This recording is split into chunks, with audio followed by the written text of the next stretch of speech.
welcome to the Book Faire podcast. I'm Anthony, and this podcast is all about the freedom to read and children's and young adult literature.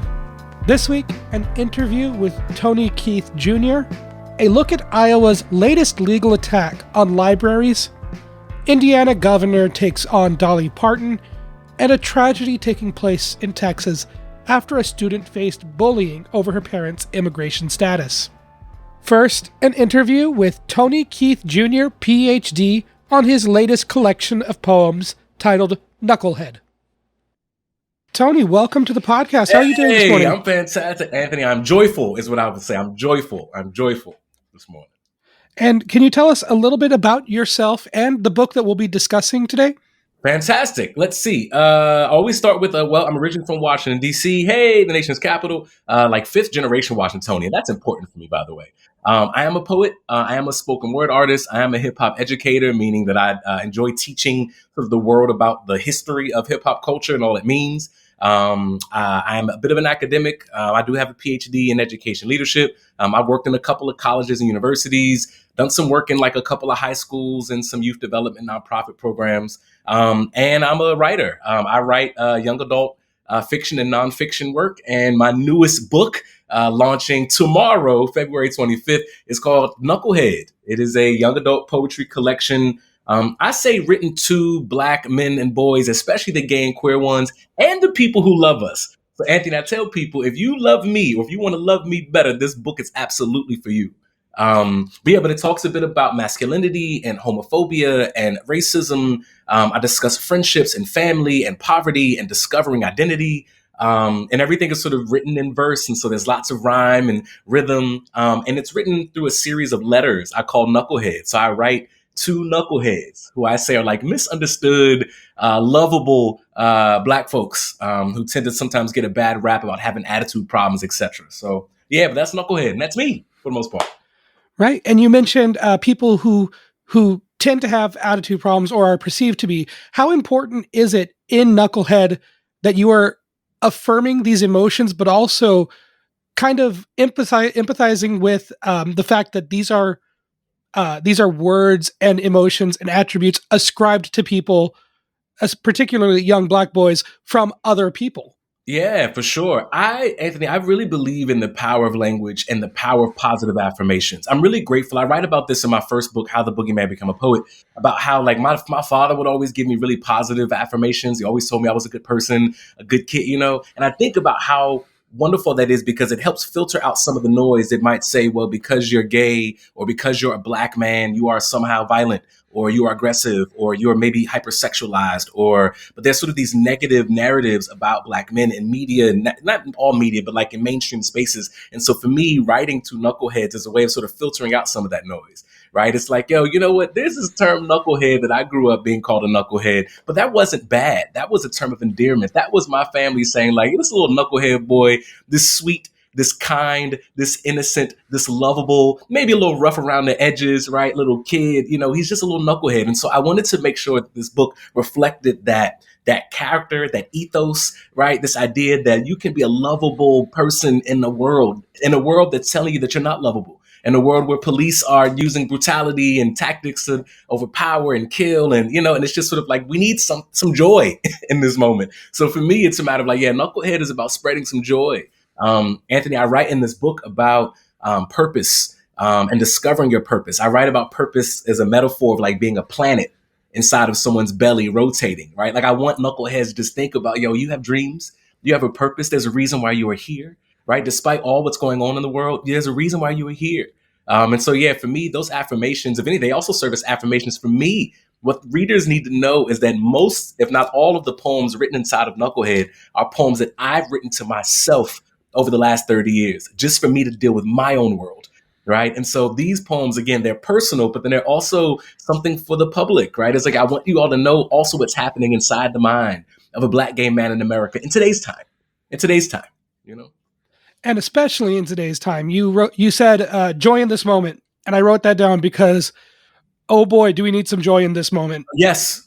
Do you feel that Knucklehead coming out during Black History Month 2025 of the second Trump presidency administration Yeah. Do you feel that is a happy coincidence in a time that we need joy?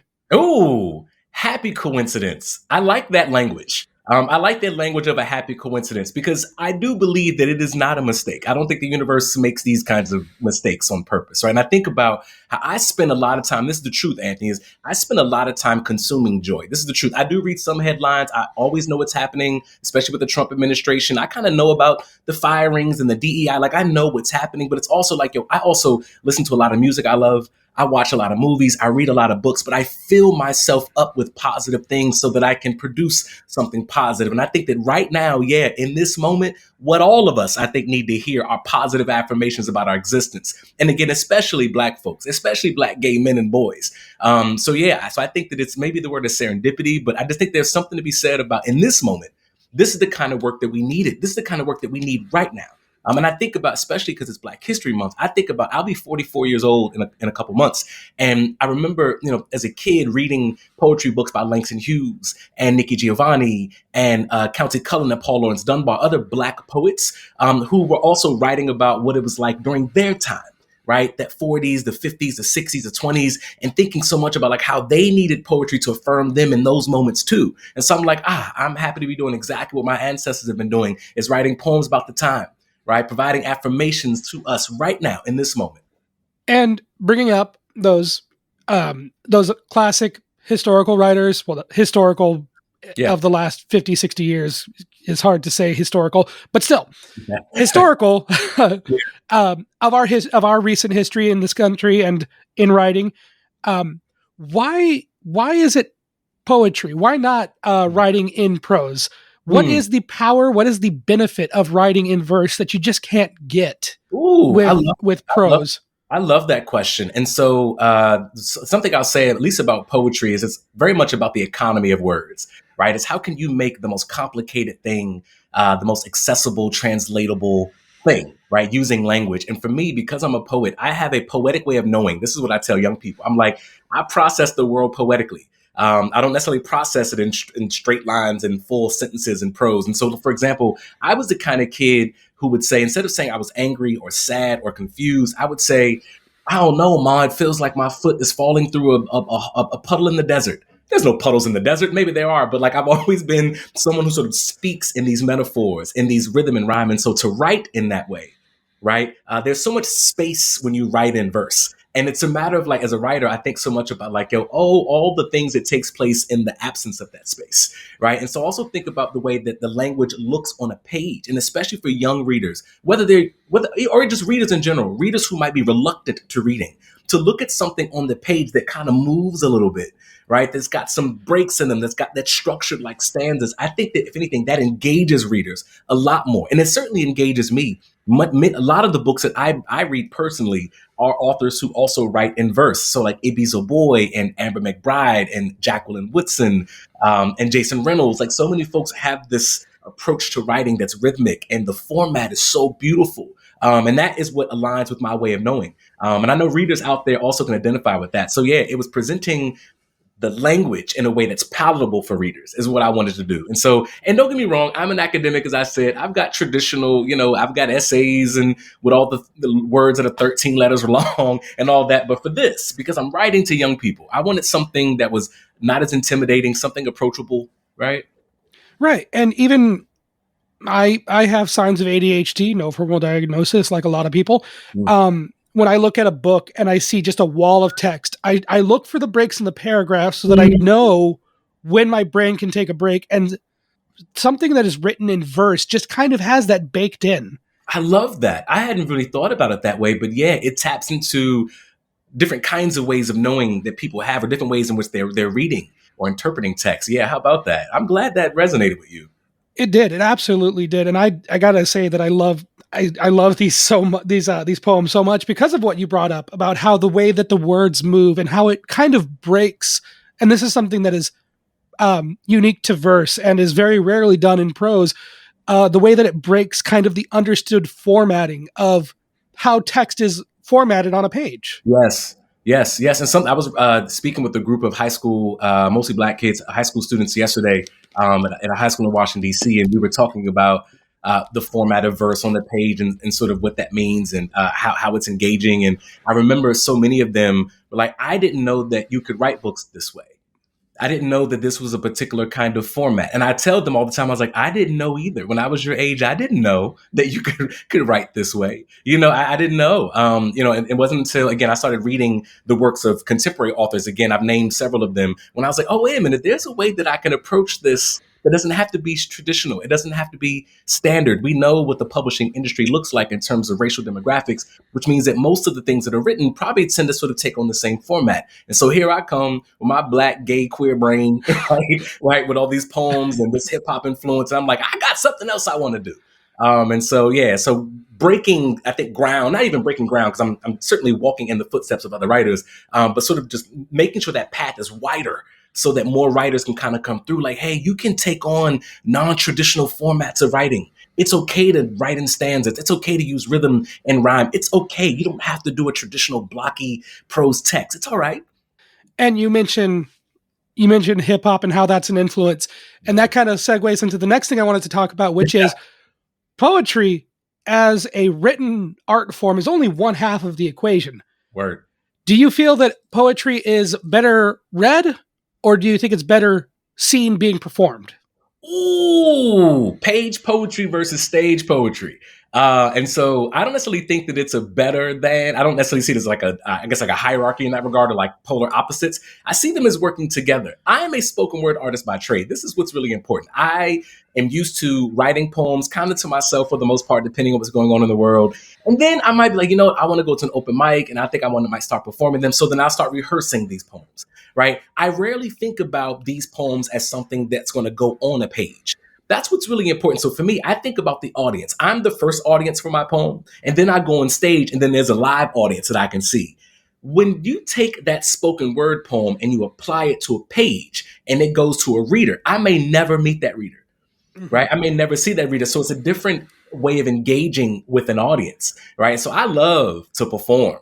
I love it. It's my jam. It gives me a really good feeling. It's a spiritual sort of thing almost. And I'm learning that there's still the same way that I can perform my writing on the page. And I think that that's where, for me, like where that middle ground is. Like I can perform on the mic and I can perform on the page. My performance on the page looks like verse. It looks like breaks in the line. It looks like my very first book, How the Boogeyman Became a Poet, is a memoir all written in verse. And there are several pages where the text is all broken up and chunky. And, but I think that just kind of plays into, again, that's that poetic way of knowing that I have. But yeah, I don't think one is either better than the other. But I know one thing I will say is I'm not a slam poet. I think that's probably a good distinction to make. I do not compete with my poems. I go on stage, I perform, but I don't compete. I don't want to get judged. Yeah. And you said that you are your first audience member for your your poetry. Yeah. Do you consider yourself to be a critic of your work? Yeah. I am probably the ultimate critic. So what has happened over the years? Because I started writing poetry when I was in about third grade. I shared this in my very first book. I started writing poetry in third grade, and it was recognized by teachers and others as something really, really good. And then it wasn't until I started writing poetry to myself to deal with my world that I wasn't showing to people. And again, How the Boogeyman Became a Poet, you see this because I actually have handwritten copies of the actual poems that I wrote to myself as a kid. The goal of those poems were never to be shared with anyone. There was never sort of a moment when this is a finished product and I'm so proud of this poem. The critique came in for me when I would go back over those poems and I tried to figure out what it was I was trying to tell myself, right? And so by that, I mean, a great example would be in 2011 or 2010. I got off the phone with a buddy of mine. He was having a bad day.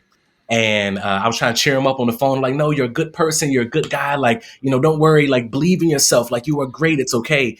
After I got off that phone, just like the kid I used to do as a kid, I wrote a poem about that conversation. I was like, I feel sad for him, or I feel something about what this person is saying. And so I wrote this poem called Awake and Awesome. And the last line in that poem says, and so the boogeyman became a poet. I don't know why. That came to me that way back in 2010 or 2011. But when it came time for me to write my very first book, I titled it How the Boogeyman Became a Poet, because it allowed me to write to answer that question. What in the world is the boogeyman? what in the world were you talking? What does that mean? And so for me, writing to myself is a way of uncovering and unpacking and getting clarity. And it wasn't until I started writing a poem about that poem when I realized, like, oh, how the boogeyman became a poet. Boogeyman is fear. It's fear of being free. It's a metaphor for internalized racism. It's a metaphor for internalized homophobia. Oh my gosh. And in Knucklehead, I'm still writing poems to myself to this very day about those things. Right. And so, yeah, so I am my first audience. I've learned that about myself. I do write in Knucklehead about how I am a full-time poet, so I earn a living. This is my livelihood. And I write so much about like how it's tricky because I believe because I'm my first audience, right, that sometimes when people will make a request like, hey, Tony, can you write me a poem for my wedding? Can you write me a poem for my anniversary? Hey, it's my grandmom's birthday. I always feel a little conflicted. It's sort of like, well, I mean, I could, but like, I'm not really doing this for birthday parties. I'm doing this for freedom. I'm doing this for liberation and for joy. Like that's where I'm at. And so it's a tricky thing. And you said that you wrote starting in the third grade and it was recognized by teachers and they told you it was good. And that was probably very, it probably was encouraging to hear. Meaningful moment. Very meaningful. Yeah. But how important was it for you to look back at your own work and see the value in it? Oh gosh, that's even a related story to this. And so, what had this, by the way, for folks who can't see, I'm touching the book Knucklehead. And the reason why I'm doing that is what readers should know is that what had happened was, this is the truth, and might have been 2019 or 2020. I'm laid off from my full-time job. The pandemic is about to hit. I don't know what's hitting yet, but I'm also in therapy. I'm enrolled in actual Talkspace therapy. And my therapist and I, we're going back and forth about a couple things. And he goes, Tony, you seem to have suppressed anger, suppressed sadness. It seems like you suppressed something and you are acting this out on people in your life that you love, right? So in this book, I write about being married to my husband, and I love that man so much. But like how apparently I was projecting things on him that had nothing to do with him, right? They had nothing to do with it. And so my therapist is like, but Tony, you've got to figure that out. He says, didn't you tell me that you wrote poetry to yourself as a kid? I said, well, yeah. He goes, you still have those poems, right? And I said, well, yeah, I do. And this is before I even knew I was going to write books. And I went into my closet. This is the truth. In my late 30s, I still had handwritten copies of all the poems that I wrote to myself as a kid. And I've been keeping them stored in my closet. I don't know, almost like hoarding my emotions away. And so I spent one weekend going through all of those poems. And I remember reading several of them, and I could still feel what I felt as a kid. Like, oh, I think I remember wrote that day when I got bullied on the playground. I think I wrote this the day I heard my parents having an argument. I remember, and I remember the feelings. And it became a bit of a ritual. So some of them I burned, like one of them I think set on fire. Some of them I smiled and I laughed at, but a lot of them I included in how the boogeyman became a poet because it's so much a part of my ritual. And so if anything, it's where art meets therapy. Right. So for me, poetry still serves that for me. To this day, if I were to show people my iPhone and open up my notes app, you would see poems in there that I've been writing to myself. And they aren't meant for the world to see. They're just meant for me to just deal with what's going on, So there's something about the therapeutic nature of the poetry, in addition to being recognized for being a good writer and a good speaker as early as a kid. Like those two things sort of work together for me, if that makes sense. It does. And to close out this interview, I asked this same. I know you're so energetic. I love your energy, and I love what you have to say so much. But we do have a schedule to stick to. No, I'm so sorry. I ask this same question to everybody I interview, and I welcome you to answer it however you like. Okay, Tony, how do you see yourself and the work that you do as a writer? Oh wow, and it's just like that. Yes, it tends to catch people off guard as a very deep philosophical question. Yeah. And actually, thank you for that word, the P word. I am a philosopher, right? I am a philosopher. I'm someone, I'm always asking questions and trying to figure things out. And I figure them out in writing. I figure them out in poetry. I go to my poems for questions. I guess I'm very much a philosopher. And I think that's it. I see myself as a philosopher. And shout out to, even within the hip hop context, I think about people like KRS-One and so many other folks who were involved in like the creation of the Zulu Nation, and knowledge of self as a fifth element of hip hop. Anyway, but this idea of like, I am a critical thinker. I am someone who enjoys questions and asking questions. And even if I don't have the correct answers, I see myself as that kind of writer. I'm wrestling with philosophy, you know? Thank you. That was an interview with Tony Keith Jr., PhD.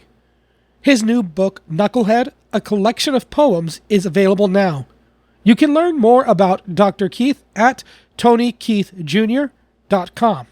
Now, a brief reading from Tony Keith Jr. Because when I write, I'm dangerous. I be more lethal in pen than blurbs spoken out loud, because written words are sharp. They cut deep. They be like daggers. They be like swords stuck in concrete. They be like letters melted into stone.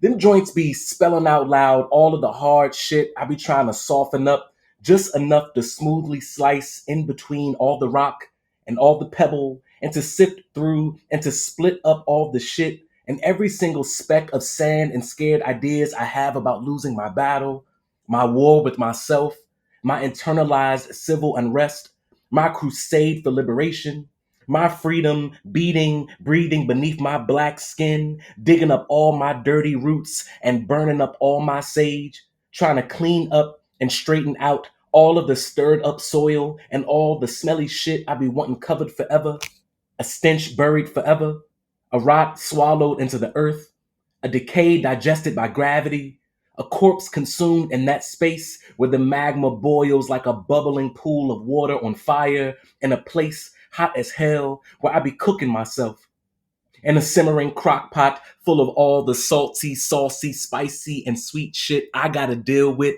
being burned alive by myself forever, where I be a solitary flame, where I be a black crispy faggot on fire, stuffed down there in the pit, in the sink, where the kitchen and the baby's bathwater get lost, cause I be getting lost trying to discover myself reflected in puddles of wonder I made from my own tears. A horde of emotions liquefied from the heat caused by the anger rubbing on the inside of my veins. An itch in my blood I could only scratch with the blade I balanced between my tongue and the paper, where my words carved holes in glass ceilings inside of homes with stones scattered across the floor, and where I made room for my escape from the moments when my fuel would meet my spark. And I'd become a grenade with the linchpin attached by a thin layer of my black skin, and I'd be a bomb, ticking to the tune of my own time, and so I'd make my own time to write.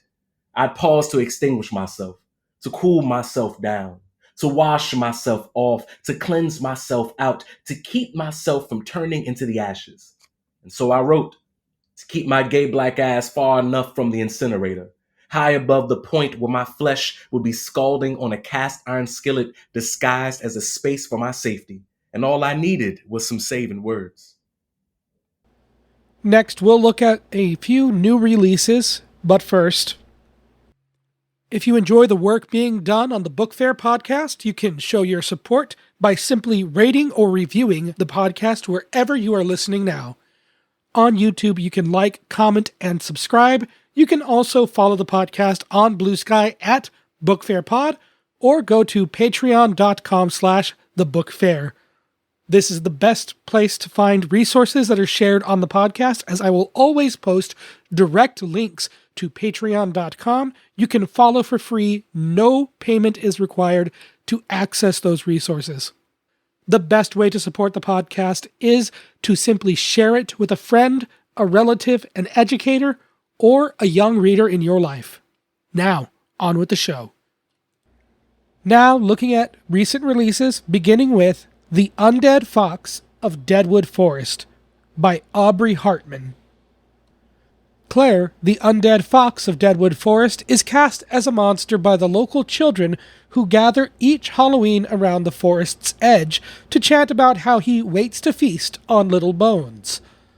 But Claire isn't a monster. He's an usher, one who helps wandering souls find their way to their respective afterlife, be it peace, pleasure, progress, or pain. Having died as a kid, Claire has no memories of his mortal life. All he knows is that if he dies again, his soul will go to pain. When he learns of a prophecy about his impending disappearance, and Ginger Snipes, a badger soul who doesn't seem to belong to any afterlife, arrives on his doorstep, Claire realizes he's being replaced as Usher, forcing him to confront his loneliness and fear of death, and making him reckless in his grief. In Folktale Cadences, author Hartman speaks directly to the reader, deftly weaving a riveting and morally complex tale, populated by flawed, fully realized characters navigating realistic emotions. Prospective life-after-death scenarios are presented in an age-appropriate manner without judgment, encouraging self-reflection and bravery in the face of the unknown. Whimsical chapter illustrations spotlight important aspects of this atmospheric and deeply emotional story about loss and the things one discovers upon learning to be vulnerable. This book is recommended for ages 8 and up. Next, A Line Can Go Anywhere: The Brilliant and Resilient Life of Artist Ruth Asawa by Caroline McAlister and illustrated by Jamie Green. This sensitive biography of author Ruth Asawa, 1926 to 2013, begins by describing how an invisible line divided Ruth's two worlds: her life at home in Japanese classes and her life at American school. A line that became a wall after the attack on Pearl Harbor. Her father is arrested, the rest of her family is interned, and Asawa is denied a college degree.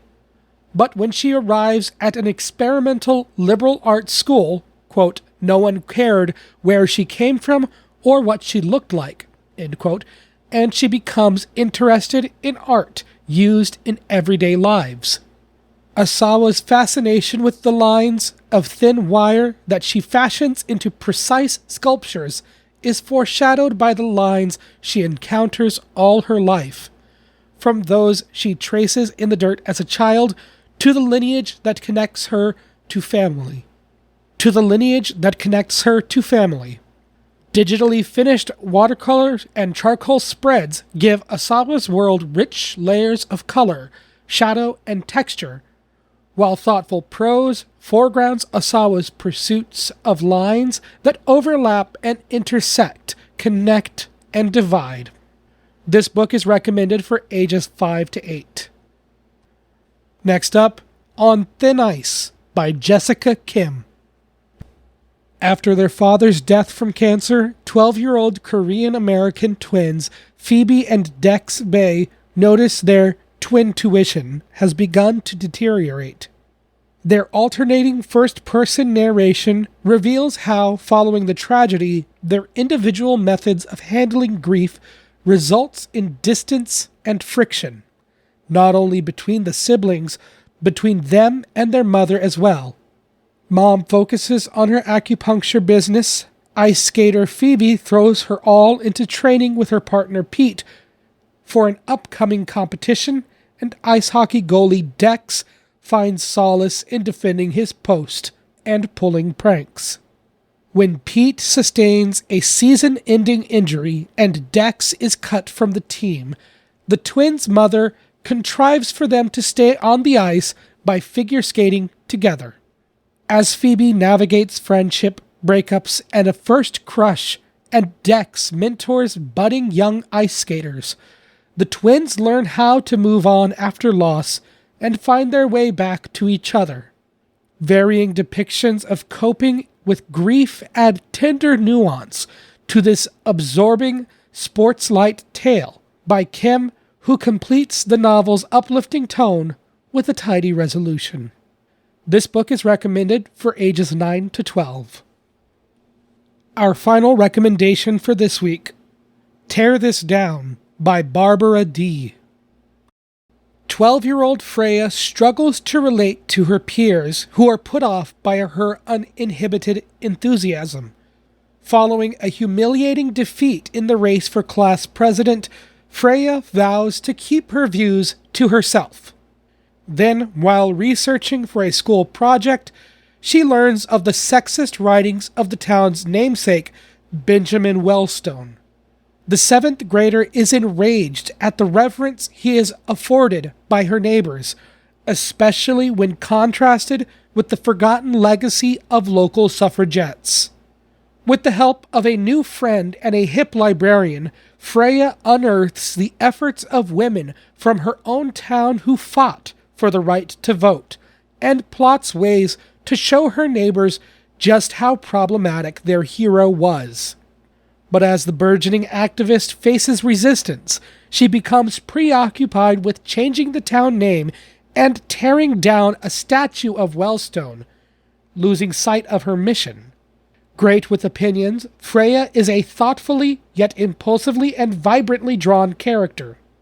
Author D strategically and effectively weaves Freya's feminism into timely subplots involving craftivism, the unrecognized labor of women in history, and the importance of research in this smart and passionate read.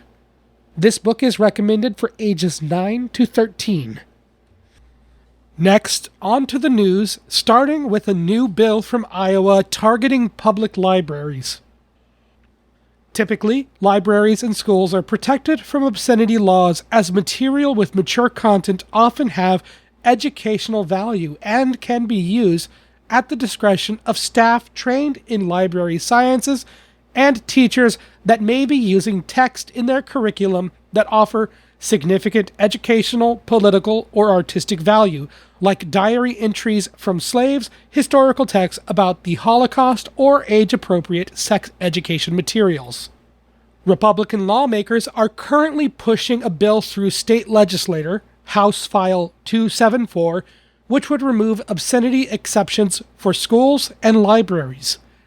This would mean that a teacher presenting a unit on the human reproductive system could face criminal charges on the basis of obscenity. The bill, now renumbered to House File 521, reads as follows.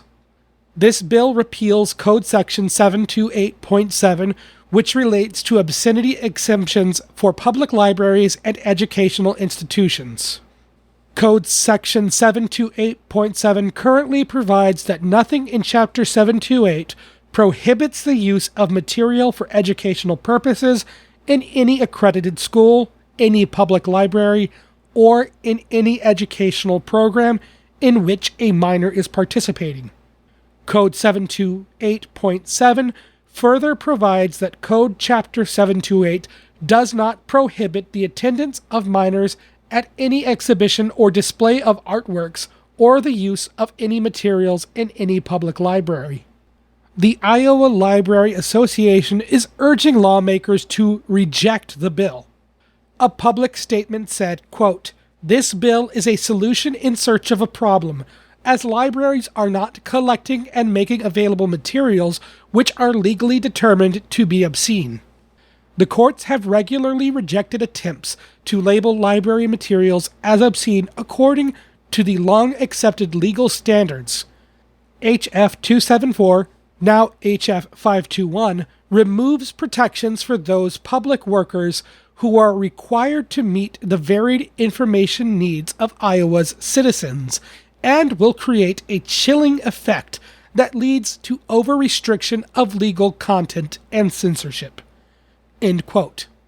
This bill also comes after a report from the Des Moines Register that found 3,400 books pulled from shelves in public schools in libraries. For resources, you can check patreon.com/thebookfair. I will always include additional materials cited in the podcast there, and you can follow for free. There is no paywall blocking these materials. Next, Dolly Parton's Imagination Library under attack in Indiana. Since 1995, Dolly Parton's Imagination Library has been sending books to children from birth to age 5, no matter the family's income. According to the library's homepage, over 3 million children have registered, leading to more than 270 million books sent for free to children in 92 countries around the world. The program, started by Parton, is partially funded locally, and as the trend continues of conservatives cutting programs, Indiana Governor Mike Braun proposed the state's 2025 budget, which did not include the state's 50% match of funds to keep the Imagination Library running in the state. Dolly Parton's organization gave a public statement on the 20th of February urging the governor to continue investing in the local programs for Imagination Library. Only a day later, on the 21st, Governor Braun published a press release in response to the public backlash. Quote, "I have asked my gracious wife, First Lady Maureen Braun, to spearhead an initiative to keep Dolly Parton's Imagination Library in Indiana. She has agreed, and she will work with philanthropic partners and in consultation with state leadership to identify funding opportunities for the book distribution program." End quote. Curiously, there is no word about public funding in Indiana's budget just yet. Only a vague statement that the governor's wife will work with philanthropic partners. The current budget for the state of Indiana is proposed at $51.3 billion for 2025, and not a cent for Imagination Library. In 2024, Indiana gave $2.5 million to the program. If included in this year's budget, Indiana's $51 billion budget would only increase by 0.004%. And finally, closing out the episode with a serious news story. Trigger warning for suicide. If you wish to leave the episode now, you are more than welcome to do so, as this is the final headline. An 11-year-old girl in Texas died by suicide after she was bullied about her family's immigration status. On February 3rd, Jocelyn Rojo Carranza's mother found her unresponsive at their home in Gainesville, Texas. Her mother told CNN that Jocelyn was bullied at school over her family's immigration status, saying, quote, "They were going to call immigration so they could take her parents away and she would be left alone." End quote. Carranza claims her daughter's school was aware of the bullying and did not tell her, only learning when the investigators told her. She would go once or twice a week to counseling to report the bullying, according to Jocelyn's mother.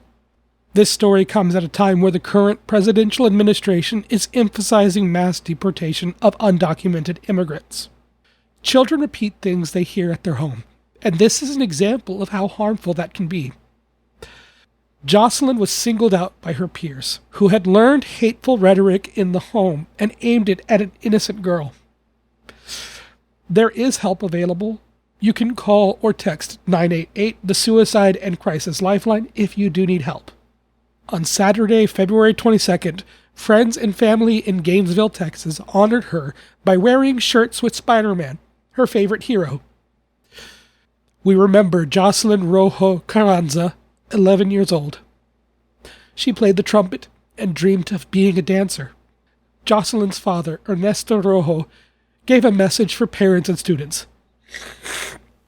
Digan no al acoso y no al racismo. Por un mundo mejor. Say no to bullying and no to racism for a better world.